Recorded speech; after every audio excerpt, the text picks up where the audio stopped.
To the MACC podcast.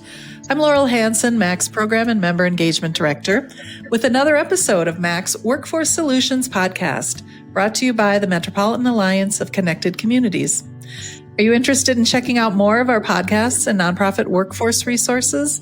Visit our Workforce Hub on the MACC website and listen in to our podcast on Apple, Spotify, and Podbean. Today, we're exploring how MACC member Simpson Housing is breaking the mold, making sure its government contracts reflect true costs, and paying staff members living wages. I'm joined by Executive Director Steve Horsfield and Equity and Human Resources Director Christina Jacobson. Thanks for both of you for being here today. Well, we're happy to be here. Our pleasure. Yeah, good to chat. So let's start a little bit with your mission at Simpson. And Steve, maybe you can jump in and just tell us a little bit about the work your organization does in the community that you serve. Certainly. Simpson Housing Services, we are dedicated to ending homelessness one household at a time. We operate emergency shelter, supportive housing, and services that work with individuals and families who are transitioning from periods of homelessness to back into stable housing in our communities. Our values are grounded in the belief that everyone has the right to safe and affordable housing, and that racism is a root cause of homelessness. So we work to dismantle racism on an individual, organizational, and systemic levels. At the heart of our work is dignity and self-determination.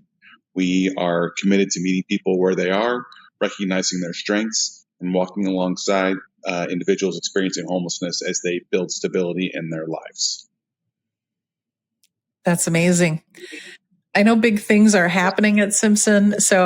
And I believe I just saw quite an exciting announcement come over my email. Is there anything that you want to sort of highlight or elevate about what's going on at Simpson lately?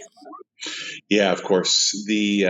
So Simpson's been operating shelter for about 45 years now, and like many organizations, we have been doing so in places that were not originally intended for people to be sleeping. So, we have been operating out of a church basement for the where our agency was founded in South Minneapolis for that time. And in 2018, we took over ownership of that church.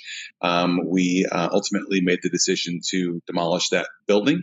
And we have been under construction for about a year and a half now on a purpose-built shelter with 44 units of permanent supportive housing upstairs. And we're super excited about a state-of-the-art kind of best practice model that we are really excited to showcase to the community, that serves guests with more dignity and that seeks to achieve better housing placement outcomes in terms of helping folks get stable back in the community. And can't wait to showcase that and show other organizations and other communities how we think this can best be done. Oh, that's fantastic. And what did you say, like, where are you at in the process with that? Are you groundbreaking? Are you grand opening? What's going on at Simpson? Yeah, our current conversations are definitely more on the grand opening side of things. So we are scheduled to get the keys to the building in less than 2 months, and are very much looking forward to moving guests into the new facility right around the new year. Wow, that's wonderful. What a benefit to the community and how exciting for Simpson. Congratulations on that. Let's jump into this conversation a little bit with both of you, Steve and Christina. We know that contracts and wages, there are ongoing challenges. And I'm sure you've both spent time discussing, like, what is the path forward for Simpson? And I'm just kind of curious, and help our listeners bring us along on the journey. How did the idea of what living wages would mean for Simpson and how you advocate for those true cost contracts, how did that become a priority at your organization? Well, I can say a little bit about the compensation, and I think Steve has more of a grip on kind of what entails advocating for true cost in contracts. From the moment I started and even before, ensuring that staff were compensated fairly, at or above a living wage has been a priority. And over the past 4 years, actually now it's almost 5 years that I've been here, we've been intentional about making progress at every level. I think that there's also, as many organizations know, a generational and cultural shift. I come personally from a corporate background where, baggage around pay and mission-based work doesn't exist. Mm-hmm. And I just, I think in general, millennial and Gen Z generations aren't buying the idea, that since they may be motivated through, having a good heart, wanting to help people, somehow justifies lower pay. Mm-hmm. I think in some circles, they call it the passion penalty. And just that attitude that every drop of every dollar, getting everything you can, it can be really harmful in that it can result in paying people less. Mm-hmm. To that end, doing the most with less. But for us, paying a living wage really it's not just about numbers. For us, it's about dignity. We can't effectively support people transitioning out of homelessness, if our own staff are struggling. And when our employees can sustain a dignified standard of living, they can really bring their true selves to this work. And I think that translates directly to, the quality of care and relationships that we are building with the participants we're working with.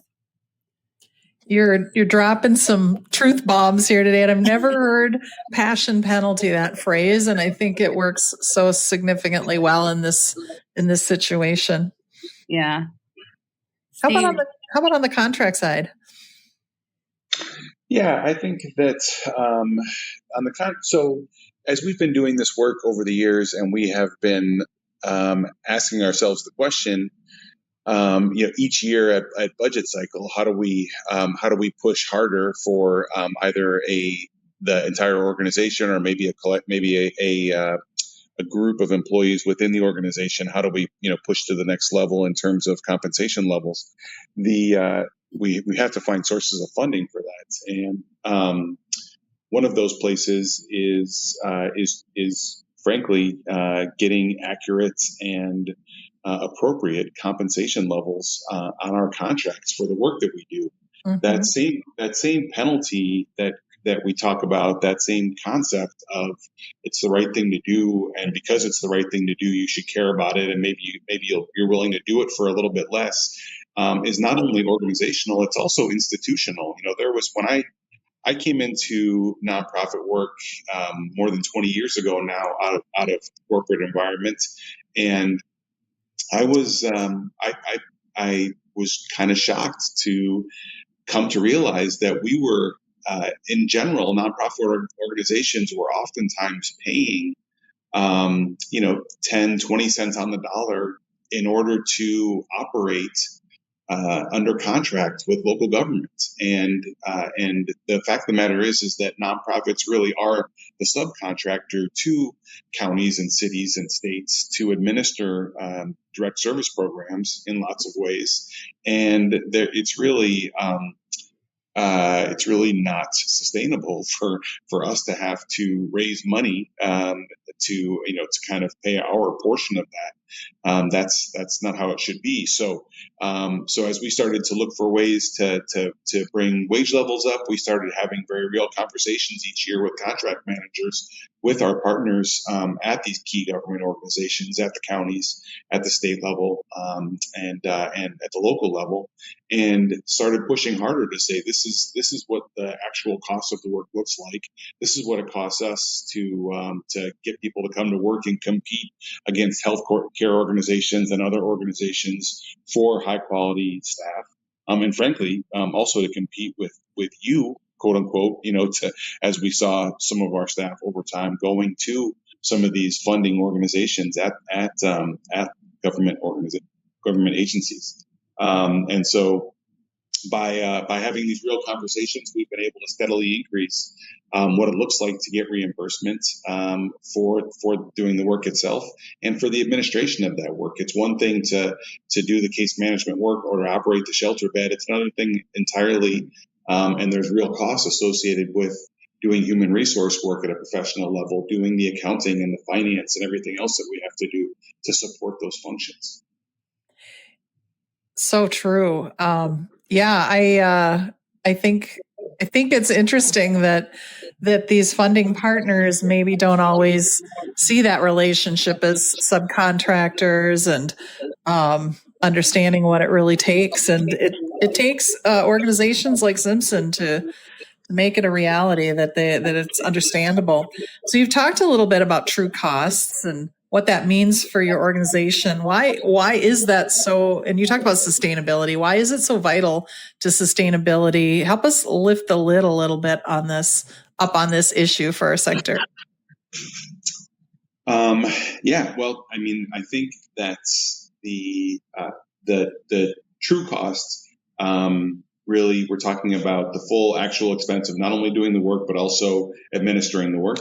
Mm-hmm. And we, when we are being discounted in some form or fashion away from the actual true cost to do that work, really, oftentimes that is it's resulting in one of two things or a combination of reduced wages to staff and or increased fundraising responsibilities for us to go out and raise money in the community to subsidize the work.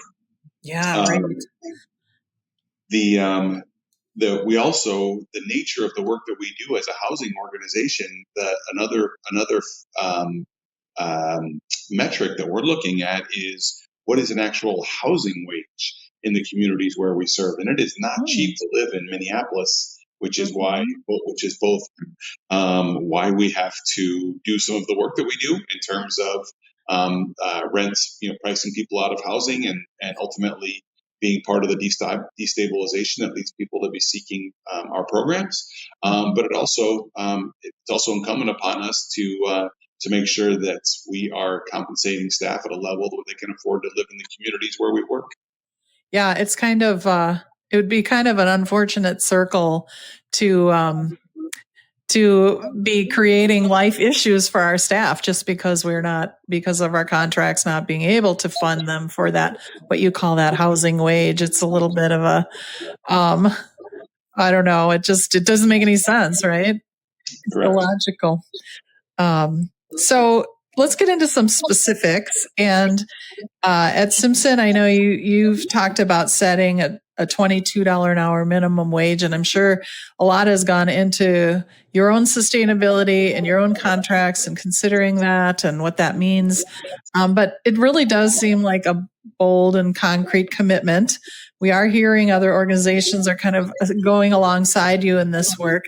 But what did it take internally to make that happen? Maybe that's kind of the first question. Maybe I'll toss that to you, Christine. Yeah. Well, it took, it didn't happen overnight. It took a lot of planning, transparency, collaboration with our senior leadership team. We reviewed every position. We looked at market data, and we, asked really hard questions about equity, such as, what does an apartment cost in Minneapolis, and sustainability regarding that. And then we phased in the increases over a set of years, while also restructuring our budgets to just make sure that we could maintain those wages long term. And we're not done yet. I mean, the $22 an hour is a great milestone. That is what we set as a minimum for our entry level jobs only, and it goes up quite a bit from there. But, the living wage changes all the time with inflation. So it's something we're going to continue to monitor. Yeah. So from your leadership perspective, how do you balance mission delivery with paying people fairly? How does that, you're in a precarious position, I imagine, sometimes. So balancing mission and fare for us, it's not an either or, it's both. I think paying people fairly is part of delivering our mission. And as I mentioned earlier in the conversation, when our staff are valued and supported and financially stable, they're better able to deliver that compassionate, consistent, care with working with participants. That's the ripple effect that we want. Got it. Yeah, I appreciate your mentioning that. So, Steve, were there tough conversations maybe with leadership or funders about affordability or priorities? How did you navigate those? And have you seen any changes from your funders' attitudes since you specifically at Simpson have began focusing on true cost funding and fair wages? I wouldn't say that they're tough per se. I think that there were some questions early on. I think that at the end of the day, the people that we are sitting across the table meeting with when we're talking about funders, they are also running foundations or running government agencies, and they know what it costs to, what you have to pay people to do the work. So once we started, as we continue to push ourselves to be more transparent in terms of how we approach things and what we're proposing and budgets, I think as that transparency led to more willingness for our partners to be able to look at this with us, alongside of us as true partners. And once we kind of all got together in that way, that spirit of cooperation, then there's really kind of no looking back on this. Of course, they want to make sure that we're paying people fairly. Of course, they recognize that operating as a good faith employer in community is a vital element of our mission and how we operate. Yeah, I love that. I love that commitment to that. I got to ask, have you hit any hurdles, any closed doors in this regard? Have you had any stumbling blocks? No, I'm trying to think if I can, if there's any. I mean, really, no. That I think that it's you a person would be putting themselves in a pretty difficult situation to tell you that they didn't want to fund at a level that was achieving a housing wage, a fair housing wage in a community, when you're talking to an organization that does housing work. Yeah, that is so true, right? I mean, it seems obvious, but you never know, like you'll hear excuses about, we wish we could, but there's this issue or that issue. So no. And the other thing is that this community, Minneapolis, Minnesota, these markets, we have a lot of really excellent partners, and folks are doing this work because they want to create lasting change. Mm-hmm. And so when they see the truth of this, they want to be part of it.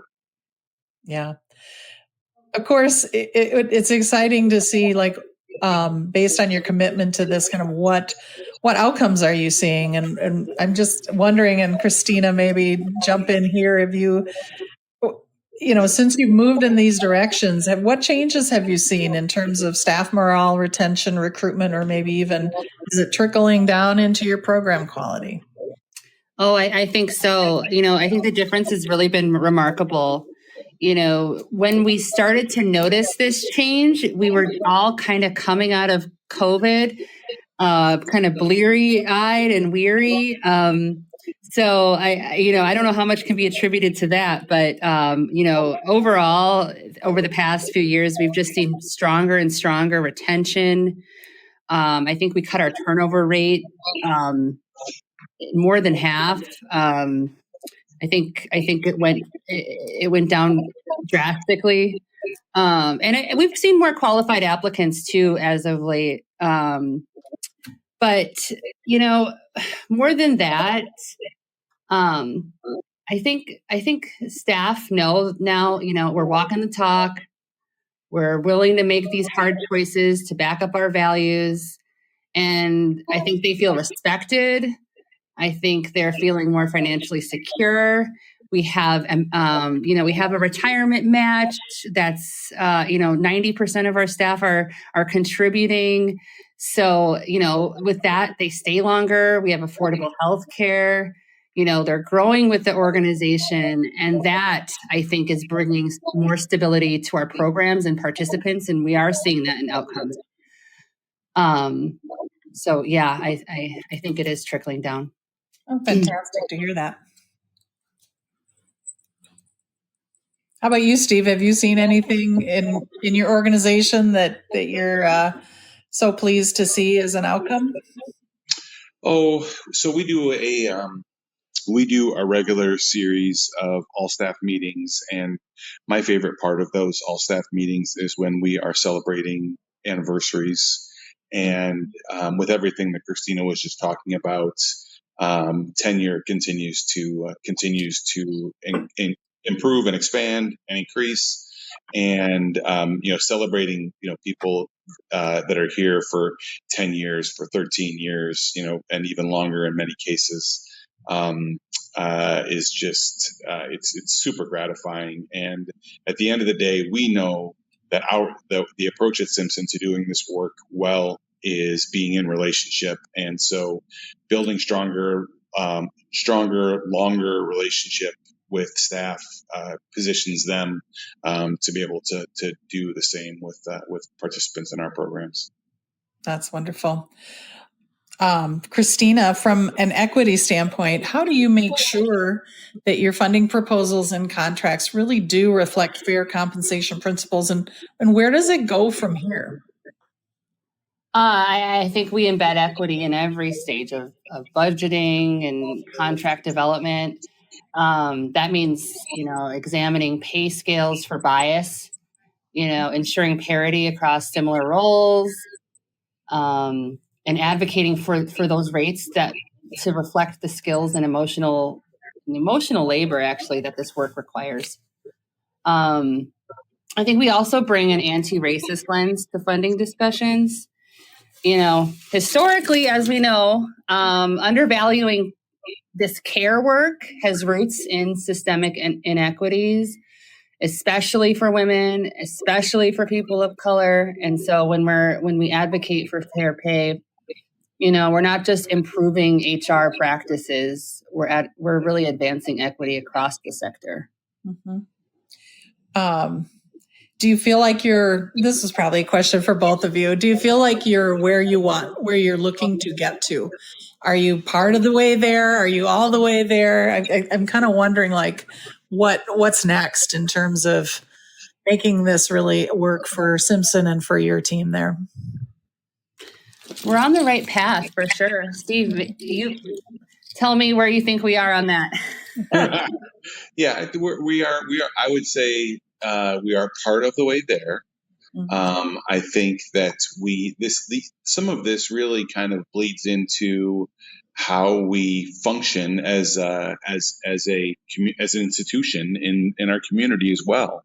There's a lot of lines get blurred here between the nature of the programs that we operate by definition for who we are and what our mission is, and how we function as a good steward and a good example, and a strong institution in community. And so, there's part of me that says, we'll know when we are at the finish line, because we won't have to do this work around homelessness anymore, because we will have been part of the movement towards a fair housing wage across our community. So we can move on to solve other social ills than this one. Mm-hmm.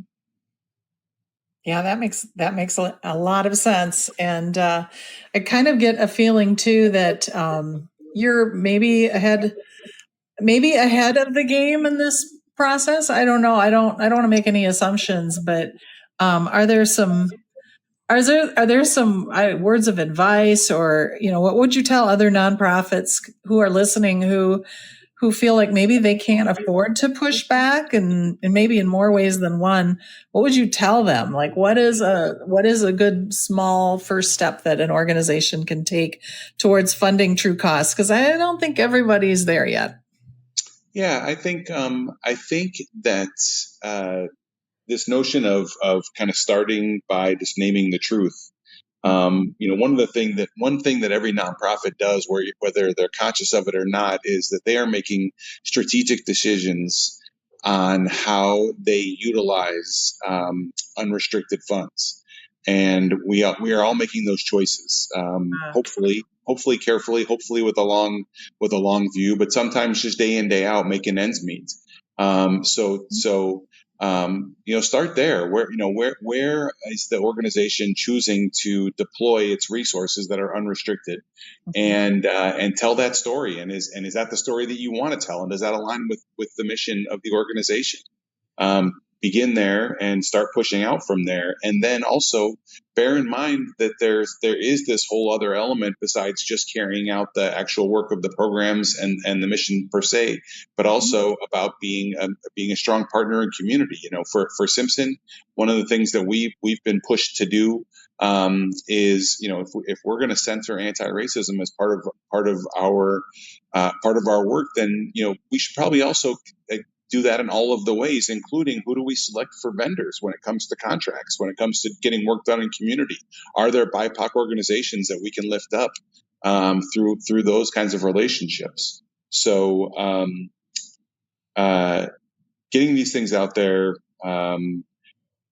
dealing with the reality around the numbers, getting the contracts on the table, talking about the real cost of doing the work. Our board has been immensely supportive of us in pushing hard on bringing wage levels up, as have our funders.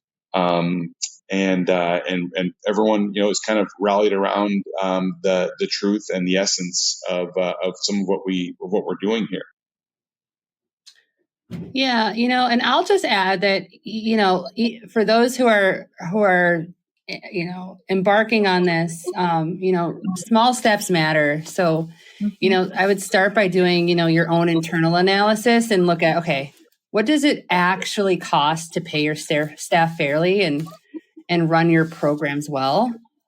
And then I would just, that clarity is powerful. And then bring that information into your own funding conversations. So, you don't have to solve it all at once and take action immediately, but, at least you can start shifting the narrative from, how little can we get by on, to, what does it truly take to do this work and in a responsible way? Yeah. I appreciate that real talk. You both have been very eloquent and inspiring and really super informative about fairness and equity and pay and contracts. I really appreciate the opportunity to talk with you both about this, and so proud of what Simpson does and as a part of the MACC network.